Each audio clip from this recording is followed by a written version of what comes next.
여러분 안녕하십니까? 대전 둔산권을 중심으로 리모델링을 추진해온 아파트 단지들이 연합체를 결성했습니다.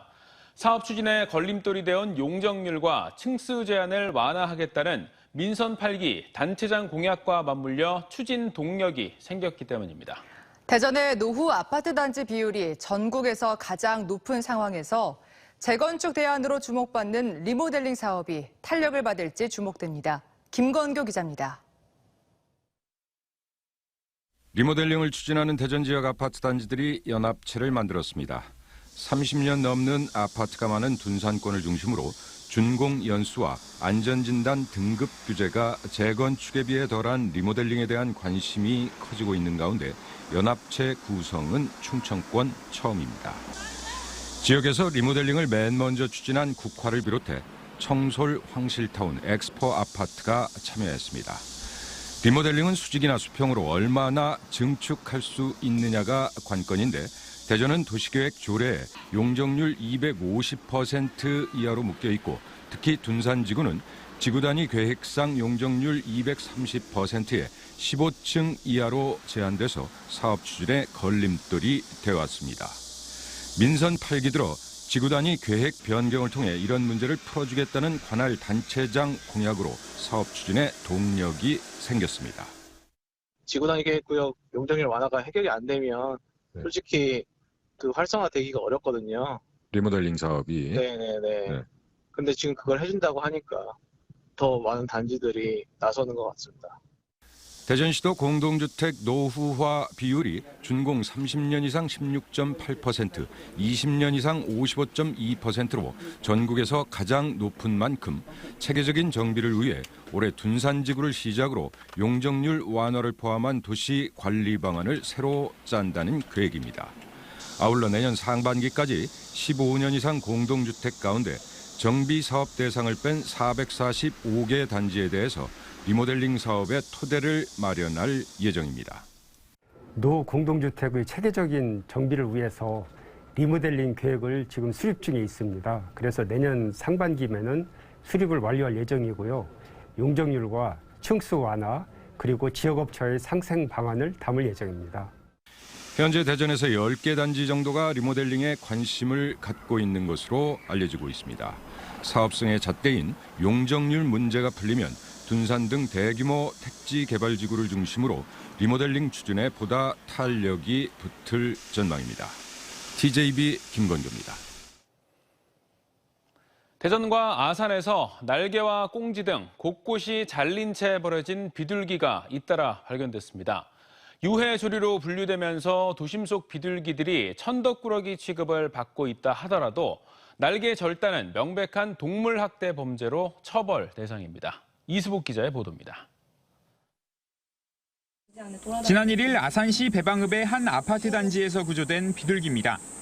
언뜻 봐선 이상한 점이 없지만 날개를 펴니 절반 이상 잘려나가 있습니다. 가위 같은 날카로운 물건으로 잘린 흔적이 있습니다. 정상 개체와 비교하면 한눈에 봐도 날개 길이가 상당히 짧습니다. 지금 제 손가락에 다 잡힐 만큼 길이가 있어야 되는데 지금 보시다시피 이렇게 다 잘려가지고 제 손가락에 전혀 잡히지도 않고. 지난해 대전시 서구 갈마동의 한 아파트 단지 화단에서도 날개는 물론 꽁지, 다리발가락도 없는 비둘기가 구조됐습니다. 지난해 7월부터 9월까지 석 달 동안 같은 아파트에서만 이 같은 사례가 5차례나 발견됐습니다. 인위적으로 사람이 잘랐다고 볼 수밖에 없는 절단된 모습이었고요. 경찰에 수사도 의뢰했지만 아직 누구의 소행인지 밝혀지지 않았습니다. 동물단체들은 비둘기가 지난 2009년 유해조류로 분류되는 등 사회적 인식이 좋지 않지만 엄연히 생명을 존중받아야 할 존재라며 날개 절단은 명백한 범죄이자 학대라고 목소리를 높였습니다. 어찌됐든 생명이라고 하는 가치가 있는 거거든요. 근데 이 가치를 훼손하면서 그걸 착취할 권리는 사람에게 있지는 않습니다. 동물에 물리적으로 상해를 입히는 등 학대를 했을 경우 동물보호법에 따라 2년 이하의 징역 또는 2천만 원 이하의 벌금이 처해집니다. TJB 이수복입니다. 세종시의회가 대통령 세종 집무실 설치와 관련한 대국민 약속 이행 촉구 결의안을 채택하고 지난 4월 대통령직 인수위원회가 발표한 로드맵에 따라 원안대로 추진하라고 촉구했습니다. 시의회는 정부가 세종 집무실 설치를 위한 구체적인 이행 방안을 제시하라며 세종에서 정기적으로 국무회의 등을 개최할 것을 요구하고 결의안을 대통령실과 국회의장실, 총리실 등에 보내기로 했습니다. 행정수도완성 시민연대도 성명을 내고 신청사에 임시 집무실을 설치하지 않고 공론화를 거쳐 독립적인 집무실을 설치하겠다는 행안부의 어제 발표가 윤석열 정부의 공식 입장인지 밝힐 것을 촉구했습니다. 충남 도청 소재지인 내포 신도시의 일부 아파트 건설 공사가 새벽부터 시작돼 인근 주민들이 잠을 자지 못하는 등 극심한 소음공에 시달리고 있습니다. 내포 신도시 홍부급 신경리에 있는 한 아파트 현장의 경우 새벽 5시쯤부터 공사가 시작돼 철근을 던지거나 망치질하는 등 소음이 발생하면서 창문을 닫아도 잠을 이루기 어려울 정도라는 민원이 빗발치고 있습니다. 건설업체 측은 더위 탓에 최근 3일간 새벽 5시에 공사를 진행했지만 대부분 7시 이후 작업이 시작됐다고 해명됐습니다. 주민들은 대도시라면 이 같은 일이 가능했겠냐며 공사 시작 시간을 늦춰줄 것을 요구하고 있고 홍성군은 현장 방문 후 대책을 내놓겠다고 밝혔습니다. 본격적인 더위가 시작된다는 내일 초복을 앞두고 금산에서 전국 유일의 삼계탕 축제가 개막했습니다. 가격 하락과 소비 부진으로 어려움을 겪고 있는 인삼 농가를 돕고 건강도 챙기자는 취지인데요. 다양한 한약재를 활용해 만든 삼계탕을 맛보기 위해서 많은 관광객들의 발길이 이어졌습니다. 김진석 기자의 보도입니다. 심사위원들이 금산군 10개 읍면에서 출품한 삼계탕 요리들을 신중하게 맛보고 있습니다. 이 요리들은 삼계탕 요리 경연대회에서 호평을 받은 작품들입니다. 인삼 녹두 삼계탕을 비롯해 찰밥을 품은 명품 삼계탕, 금강을 품은 한방 삼계탕 등 고장별로 특색 있는 삼계탕이 눈길을 끕니다. 인삼과 한약재가 한가득 들어간 솥단지 삼계탕은 신기한 모습을 연출하며 건강을 머금은 진한 향기를 선사하고 있습니다. 인삼, 닭강정 등 인삼과 닭을 활용한 요리도 다양하고 오미자, 냉차 등 여름 음료도 맛볼 수 있습니다. 삼계탕 종류가 많은 걸 오늘 처음 알았고요. 또 이렇게 약초에 대해서도 오늘 공부를 많이 하게 됐습니다. 이처럼 이색적인 삼계탕을 알리고 맛볼 수 있는 삼계탕 축제가 오늘부터 사흘 동안 금산 인삼광장에서 개최됐습니다. 이번 축제는 개막 축하 공연을 시작으로 3개 음식 전국 경연대회 등 다양한 행사가 마련돼 코로나19로 타격을 입은 인삼 약초 산업의 발전을 위한 새로운 전기가 될지 기대됩니다. 금산군은 삼계탕의 고장이라는 지역 브랜드를 강화하고 축제 개최 시기도 정례화하기 위해 내년 7월 7일을 금산 삼계탕의 날로 선포할 계획입니다. 이번 삼계탕 축제를 통해서 인삼이 건강 요리의 식재료로 활용될 수 있도록 해서 소비의 영역을 넓혀간다면 앞으로 인삼 소비가 크게 촉진될 것으로 기대하고 있고요. 약초 산업 진흥에도 큰 보탬이 될 것으로 기대하고 있습니다. 지난해 시작된 금산 삼계탕 축제는 코로나19로 어려운 여건 속에서도 삼계탕 판매량 증가, 다채로운 여름 문화와 약초 체험이 인기를 끌면서 충남 대표 축제로 커나가고 있습니다. CJB 김진석입니다. 서해안권 첫 해양 국제 행사인 2022 보령 해양 머드 박람회가 내일 막을 올립니다. 보령 해양 머드 박람회는 해양의 재발견, 머드의 미래 가치를 주제로 내일 개막해 다음 달 15일까지 계속되며 대천해수욕장 인근 73,430제곱미터터에 머드와 관련한 다양한 주제의 체험관과 전시관이 운영됩니다. 또 박람회 기간에는 제25회 보령 머드 축제도 함께 열려 관광객들이 직접 온몸에 머드를 바르고 다양한 스포츠를 즐길 수 있습니다.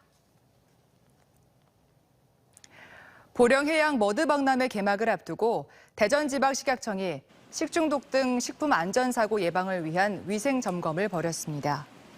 대전식약청은 식중독 신속 검사 차량 등을 머드 축제 현장에 배치해 횟집 수족 건물 등에서 채취한 시료로 비브리오균 신속 검사를 하고 일반 음식점을 대상으로는 식중독 예방 진단 컨설팅을 실시하고 있으며 현재까지 특별한 이상은 발견되지 않았습니다.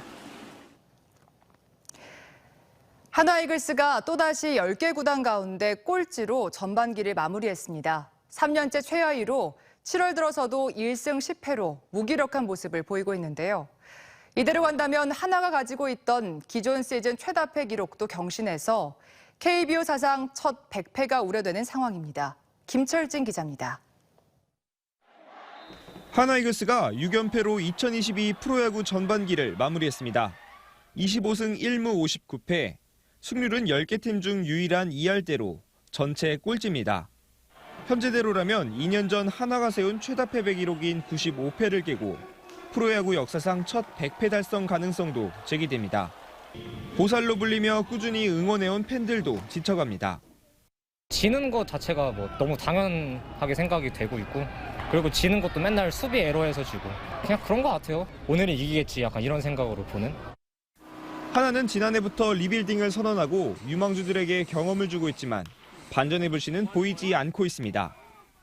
팀 타율은 2할 4푼 3리로 10위, 팀 평균 자책점도 유일한 5점대로 10위를 기록해 공격과 수비 지표에서 모두 꼴찌를 기록하고 있습니다.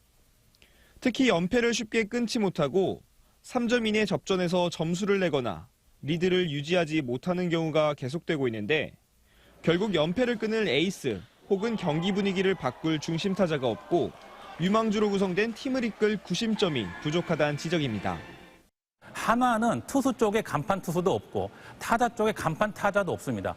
그러다 보니까 구심점이 없고 어려운 경기 상황이 되면 스스로 좀 풀어나가는 힘이 부족한 것 같습니다. 그나마 전반기에 부상으로 빠졌던 외국인 투수 2명이 교체돼 마운드에 큰 축을 잡아줄 수 있고 잔부상에 나서지 못했던 노시환과 문동주 등 초대형 유망주들도 다시 투입될 수 있다는 점은 후반기가 기대되는 점입니다. 수베로 감독도 지난해보다 선수 개개인이 성장했고 이 경험들이 쌓여 리빌딩의 결실이 나올 것이라며 후반기에는 기복을 줄여 보다 나은 모습을 약속했습니다. Yeah, in terms of wins and losses, as we all know, it's been a tough part, with many different streaks of losing games. But despite that, our players are definitely working hard every day to improve and continue to get better. And slowly getting better. There's a lot of individual improvement. 다음 주 금요일부터 실시되는 프로야구 후반기. 과연 하나이글스가 사상 첫 100패 대신 반등을 이뤄낼지 주목됩니다. TJB 김철진입니다. 대전시가 산하공사공단과 출연기관에 대한 강도 높은 감사를 예고했습니다. 이장우 대전시장은 산하기관에 지원하는 예산과 보조금이 줄줄 샌다는 얘기가 들린다며 새로 감사위원장이 임명되면 감사 인력을 재정비해 전문적으로 감사에 집중할 것을 감사위원회에 전달했습니다. 전임 시장이 임명한 기관장들의 사퇴를 압박하기 위한 거란 분석도 나오는 가운데 현재 산하기관 16곳 중 자리에서 물러난 3명을 제외하고 나머지는 모두 임기가 내년 또는 2024년까지입니다. 이 시장은 취임 전부터 전임 시장이 임명한 기관자들은 선거 결과에 책임지는 모습을 보여야 한다고 밝힌 바 있습니다. 소상공인 시장진흥공단 신임 이사장에 박성효 전 대전시장이 선임돼 3년간의 임기에 들어갔습니다. 신임 박 이사장은 민선사기 대전시장과 제19대 국회의원을 지냈으며 지난 지방선거에서 대전시장에 출마했지만 동일 지역 3회 이상 낙선자 배제 방침으로 경선에 배제된 이후 불출마를 선언한 바 있습니다. 오늘 오후 1시 10분쯤 경부고속도로 북천안 나들목 램프 구간에서 코일을 실은 25톤 화물차가 옆으로 넘어져 운전자 41살 이모 씨가 다쳤습니다.